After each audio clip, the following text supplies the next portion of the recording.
Hello everyone, welcome back to my YouTube channel Vigyan Zoom. Today we are going to continue with our chapter number 1 of class 8, that is crop production and management. Last video में हम लोगों ने देखा था कि जो basic practices हैं उसका फर्स्ट स्टेप क्या होता है. That was telling. हम लोगों को लैंड को टेल करना होता है और हम लोगों ने क्रॉप्स के बारे में पढ़ा था कि दो टाइप्स की कौन कौन सी क्रॉप्स होती हैं, क्रॉप्स होती क्या है. इस वीडियो में हम लोग स्टार्ट करने वाले हैं विद द एग्रीकल्चरल इम्प्लीमेंट्स. कौन कौन से टूल्स होता है जो हम लोग यूज करते हैं एग्रीकल्चरल प्रैक्टिसेस के अंदर. ओके, तो the first one is plough. Agricultural implements.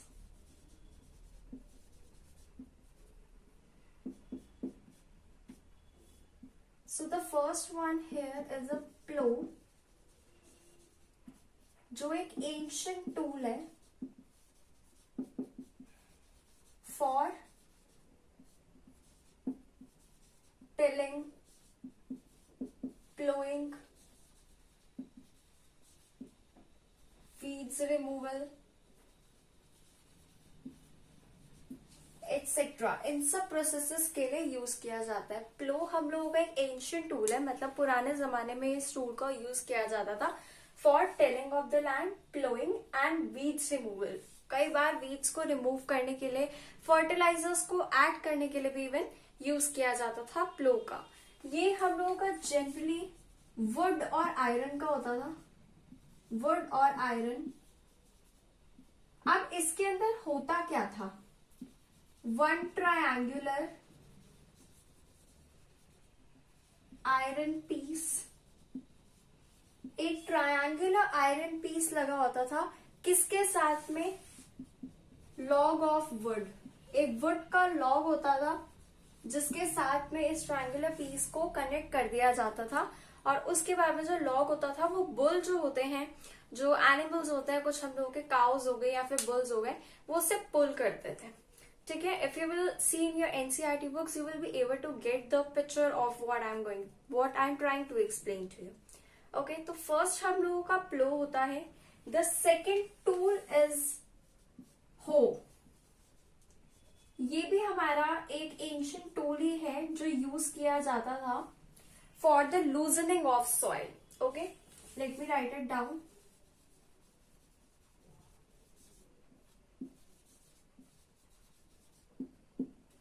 Soil को लूजन करने के लिए यूज किया जाता था हो का. और अगेन ये भी वुड का होता था, आयरन का होता था sometimes. Okay, and the next thing that we are going to discuss is cultivator. अब कल्टीवेटर्स का यूज किया जाता है for the process of ploughing. तो ये आपका एक मॉडर्न टूल है. अगर हम लोग बात करें कल्टीवेटर्स की, तो ये हम लोगों के मॉडर्न टूल्स हैं फॉर प्लोइंग.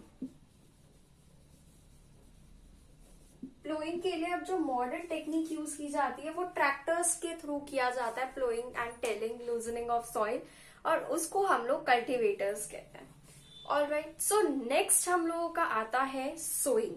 हम लोगों ने प्रीवियस वीडियो में डिस्कस किया था the first step of basic practices of agriculture. तो सेकेंड जो स्टेप होता है, फर्स्ट वॉज प्लोइंग और tilling, the second one was are sowing. अब हम लोगों को सीड्स को सो करना है. ऑलराइट, लेकिन सीड्स को सो करने के लिए हम लोगों को ये देखना जरूरी है कि गुड क्वालिटी के सीड्स कौन से हैं और बैड क्वालिटी के सीड्स कौन से हैं. ओके, क्योंकि फार्मर्स प्रेफर करते हैं कि सीड्स हाई यील्ड गिविंग हो, मतलब सीड्स की क्वालिटी ऐसी हो जो हाई यील्ड प्रोवाइड करे, अच्छी वेराइटी में क्रॉप प्रोवाइड करे, हमें क्वालिटी अच्छी हो क्रॉप्स की. उसके लिए सीड्स भी अच्छी क्वालिटी के होने चाहिए. तो अब हम लोग कैसे समझेंगे कि कौन सा सीड अच्छा है और कौन सा सीड बुरा है? Which one is good quality seeds and which one is bad quality seeds. Okay, तो I am telling you verbally this thing. I am not going to write it down because it's very simple. That किया गया जाता है, एक बड़ा सा container लेते हैं, उसमें पानी फिल करते हैं उस वेसल में. उसके बाद में सारे सीड्स को उसके अंदर डाल दिया जाता है. जो सीड्स अच्छी क्वालिटी के होते हैं वो अंदर से भरे हुए होते हैं एंड हेंस उनका वेट ज्यादा होता है, डेंसिटी थोड़ी सी ज्यादा होती है, तो वो नीचे बैठ जाता है पानी में और जो लाइट वेट होते हैं, एकदम हॉलो होते हैं अंदर से, वो सीड्स ऊपर फ्लोट करते हैं। तो जो फ्लोट कर रहे होते हैं उन्हें सेपरेट कर लिया जाता है, these are the bad quality seeds. और जो नीचे सेटल डाउन हो जाते हैं, सिंक कर जाते हैं, वो गुड क्वालिटी के सीड्स होते हैं और उन्हें देन सो कर दिया जाता है। अब सो करने के लिए भी हमें किसी टूल की जरूरत होगी, जैसे कि यहाँ पर प्लोइंग के लिए, टिलिंग के लिए, लूजनिंग ऑफ सॉइल के लिए प्लो हो और कल्टीवेटर्स का एग्जाम्पल दिया गया है। इसी तरह कुछ टूल्स होते हैं जो सोइंग के लिए भी यूज किए जाते हैं। रिमेम्बर दिस कि पहले के टाइम पे जो एंशियंट टूल होता था, again let me write it down here,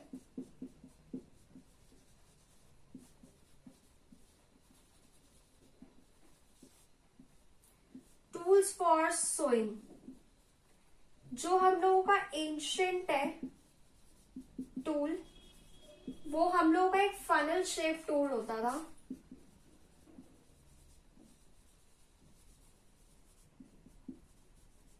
एक फनल शेप टूल का पहले यूज किया जाता था, जिसकी शेप ऊपर से फनल जैसी होती थी, लंबा सा पाइप होता था, उसमें रखा जाता था, फिर सीड्स डाल दिए जाते थे अंदर तक, उसके बाद में थोड़े से डिस्टेंस पे और आगे सीड्स को ऐसे सो किया जाता था।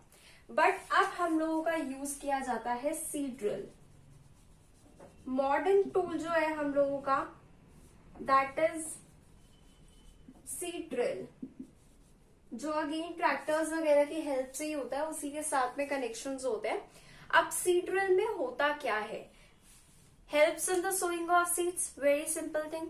जो इसका मेन पर्पस है वो तो समझ में आ ही गया, लेकिन इसके एडवांटेजेस क्या हैं, हम लोग सीड ड्रिल को क्यों यूज करें।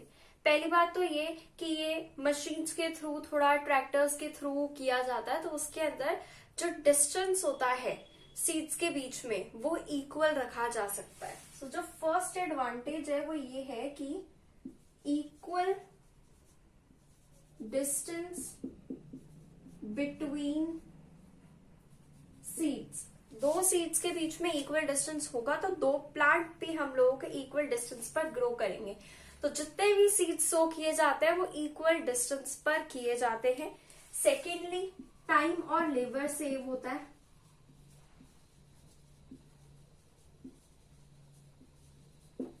टाइम और लेबर सेव होता है इससे बहुत ज्यादा। एंड थर्ड थिंग इज कि हम लोग बहुत ही अच्छे से एक सिस्टमेटिक वे में काम कर सकते हैं इससे। ओके, तो ये होते हैं हम लोगों के सोइंग प्रैक्टिसेस कि किस तरह से हम लोग सीड्स को सो कर सकते हैं। एक चीज और डिस्कस करता है यहाँ पर, दैट इज कि हम लोगों ने बात की कि सीड ड्रिल की हेल्प से एडवांटेज उसका ये होता है कि इक्वल डिस्टेंस पर सीड्स जो है वो सो हो जाते हैं। पर हम लोगों को नीड क्या है इक्वल डिस्टेंस पर सीड्स को सो करने की? अगर एक साथ इधर उधर अनइक्वल डिस्टेंसेस पर सीड्स सो हो भी जाएंगे तो होगा क्या? उससे क्या होता है, एक के ऊपर एक, इधर उधर, मतलब बहुत ही अनइवन वे में प्लांट्स की ग्रोथ होती है और बहुत ज्यादा प्रॉब्लमेटिक हो जाता है सनलाइट का और वाटर का प्रॉपरली उधर पहुंचना, तो ग्रोथ पे इनडायरेक्टली इफेक्ट पड़ता है। ओके, नेक्स्ट हम लोग बात करते हैं एडिंग मैन्योर्स एंड फर्टिलाइजर्स। जो थर्ड स्टेप होता है हम लोग का एग्रीकल्चरल प्रैक्टिसेस में, that is adding manures and fertilisers. उसके लिए हम लोगों को पहले ये जानना जरूरी है कि मैन्योर्स एंड फर्टिलाइजर्स होते क्या है। तो मैन्योर्स एंड फर्टिलाइजर्स हम लोगों के कुछ ऐसे केमिकल सब्सटेंसेस या सप्लीमेंट्स होते हैं जो न्यूट्रिएंट्स के लिए हम लोग प्रोवाइड करते हैं सॉइल में, या सॉइल को न्यूट्रिएंट प्रोवाइड करने के लिए जो सप्लीमेंट्स यूज किए जाते हैं उन्हें मैन्योर्स एंड फर्टिलाइजर्स कहा जाता है। अब जरूरत क्या है मैन्योर्स एंड फर्टिलाइजर्स को ऐड करने की? तो देखो, जरूरत ये है कि जब एक के बाद एक रेगुलरली सॉइल पे किसी भी लैंड में हम लोग क्रॉप्स को कल्टीवेट करते हैं तो जो सॉइल है उसके अंदर जो न्यूट्रिएंट्स है वो लैक होने स्टार्ट हो जाते हैं और उसकी वजह से प्लांट की ग्रोथ पर इफेक्ट आता है। तो रिप्लेनिश करने के लिए सॉइल को मैन्योर्स और फर्टिलाइजर्स को ऐड किया जाता है। Okay, so let me write it down. The next step is adding manure and fertilizer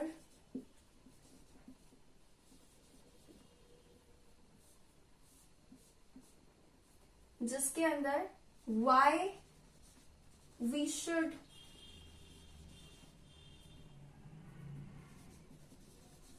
add it, ये अगर हम लोग एक क्वेश्चन रखें यहाँ पर तो इसका आंसर ये है टू रेप्लेनिश सॉइल। ऑलराइट, अब हम लोग सिंगुलरली बात करते हैं कि मैन्योर क्या होता है और फर्टिलाइजर क्या होता है। जो हम लोगों के सप्लीमेंट्स ऑर्गेनिक होते हैं, जो decomposition of plants and animal waste से बनते हैं, उन्हें मैन्योर कहा जाता है। और जो केमिकल सप्लीमेंट्स होते हैं, जो केमिकल से बनते हैं, जो पर्टिकुलर किसी न्यूट्रिएंट के अंदर रिच होते हैं, उसे फर्टिलाइजर्स कहा जाता है। तो इन शॉर्ट अगर हम लोग बात करें तो मैन्योर हम लोगों का ऑर्गेनिक सप्लीमेंट है,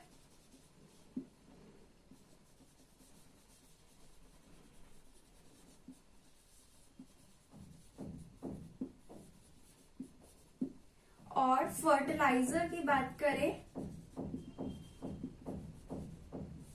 तो ये हम लोगों का केमिकल सप्लीमेंट है।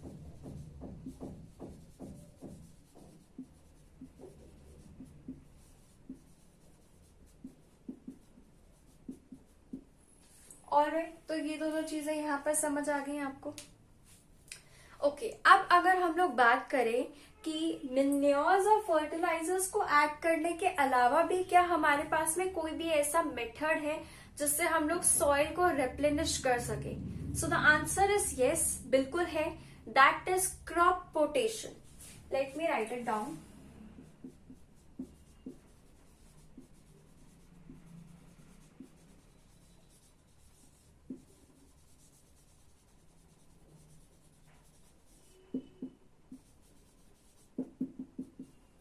Another method of replenishing soil is crop rotation. अब क्रॉप रोटेशन होता क्या है? देखो बेटा, क्रॉप रोटेशन ये होता है कि आप लोग एक सीजन में एक क्रॉप को ग्रो करोगे और दूसरे सीजन में दूसरी क्रॉप को ग्रो करोगे। उससे होगा क्या, एक क्रॉप के लिए जो आप लोगों को रिक्वायरमेंट्स होती हैं न्यूट्रिएंट्स की और द एटमॉस्फेयर की, वो अलग होती है और दूसरे उस क्रॉप के लिए अलग होती है। तो अगर आप लोग एक ही टाइप की क्रॉप बार बार ग्रो करते रहोगे तो सॉइल शायद से थोड़ी सी डिग्रेड हो सकती है, एंड डेफिनेटली आई थिंक होगी भी। पर अगर आप लोग एक बार आपने एक क्रॉप ग्रो की, फिर उसके बाद में उसे हार्वेस्ट किया, उसके बाद में दूसरी तरीके की आपने क्रॉप को ग्रो कराया वहां पर, तो जो न्यूट्रिएंट्स है वो समहाउ बैलेंस रहते हैं, किसी हद तक हमारी हेल्प कर सकते हैं टू रेप्लेनिश सॉइल, क्योंकि उसे टाइम मिल जाता है वहां पर रेप्लेनिश होने का।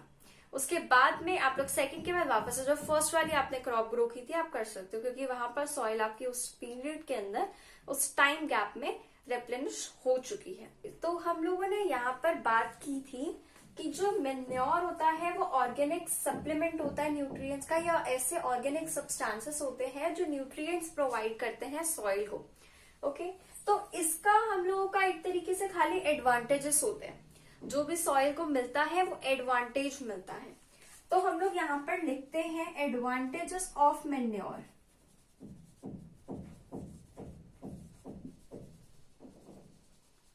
एज कि ये ऑर्गेनिक होता है तो इसका कोई डिसएडवांटेज नहीं होता है। सबसे पहली बात तो ये है कि ये इंक्रीज करता है ग्रोथ ऑफ फ्रेंडली माइक्रोब्स। जो भी फ्रेंडली माइक्रोब्स प्रेजेंट होते हैं, जो फ्रेंडली होते हैं ग्रोथ ऑफ प्लांट्स के लिए, क्रॉप्स की कल्टीवेशन के लिए, उनकी ग्रोथ को इंक्रीज करता है। जो वाटर रिटेनिंग कैपेसिटी होती है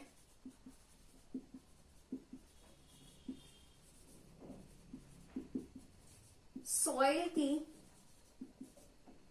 उसे इंक्रीज करता है। ओके, जो वाटर रिटेनिंग कैपेसिटी होती है सॉइल की, उसे इंक्रीज करता है और गुड ग्रोथ प्रोवाइड करता है, अच्छी ग्रोथ प्रोवाइड करता है ये क्रॉप्स को। ओके, बट अगर हम लोग बात करते हैं फर्टिलाइजर्स की, तो फर्टिलाइजर्स हम लोगों के केमिकल सप्लीमेंट्स होते हैं, केमिकल सब्सटेंसेस होते हैं जो एक पर्टिकुलर न्यूट्रिएंट के अंदर रिच होते हैं, जो सॉइल को प्रोवाइड किए जाते हैं।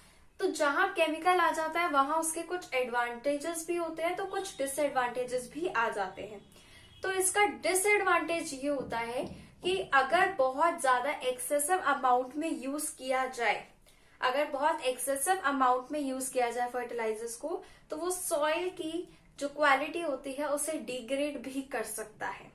ओके और सेकेंड थिंग ये होती है कि ये एक वाटर पॉल्यूटेंट का सोर्स बन जाता है बहुत बड़ा। ओके और एडवांटेज ये होता है कि वीट, पैडी, मेज इन टाइप्स की क्रॉप्स के अंदर हाई यील्ड प्रोवाइड करता है। I think I have to erase the board and then I will write it down.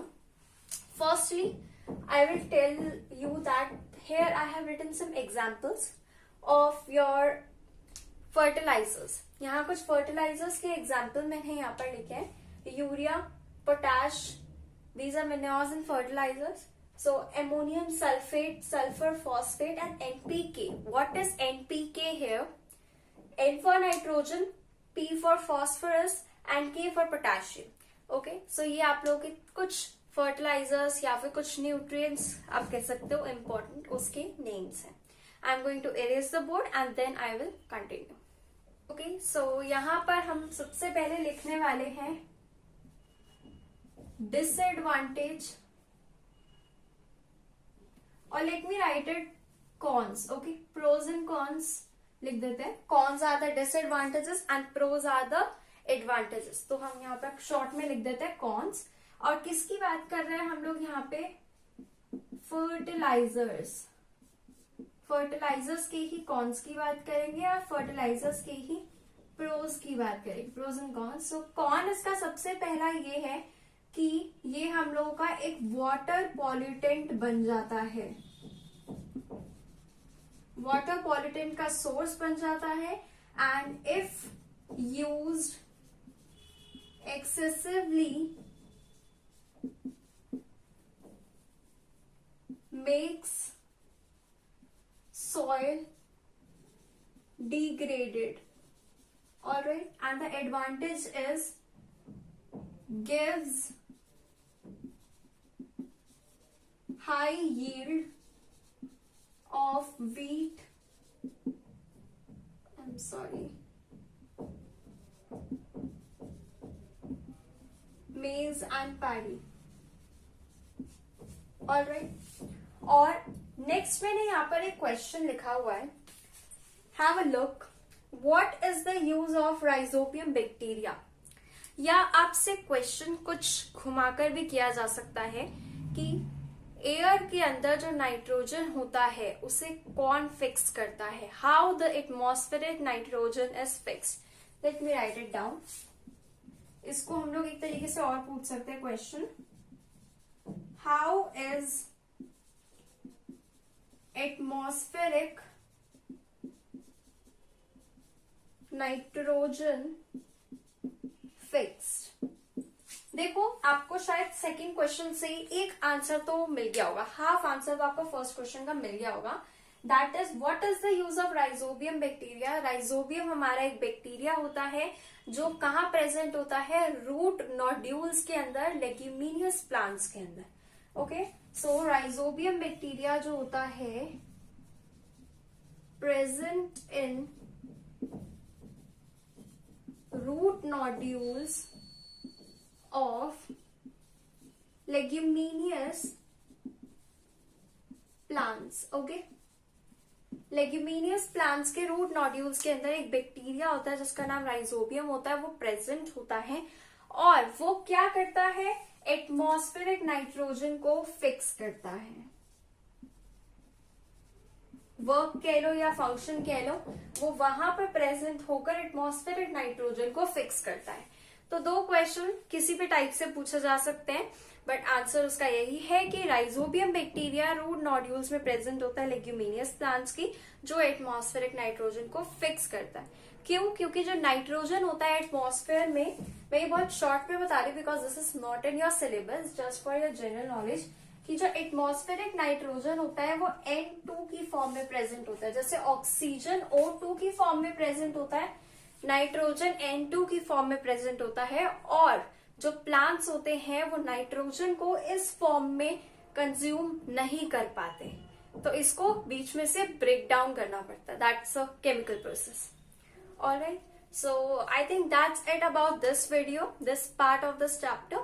We will continue this chapter in further video. I hope you all like this video. Like, share and subscribe to my YouTube channel. Thank you so much.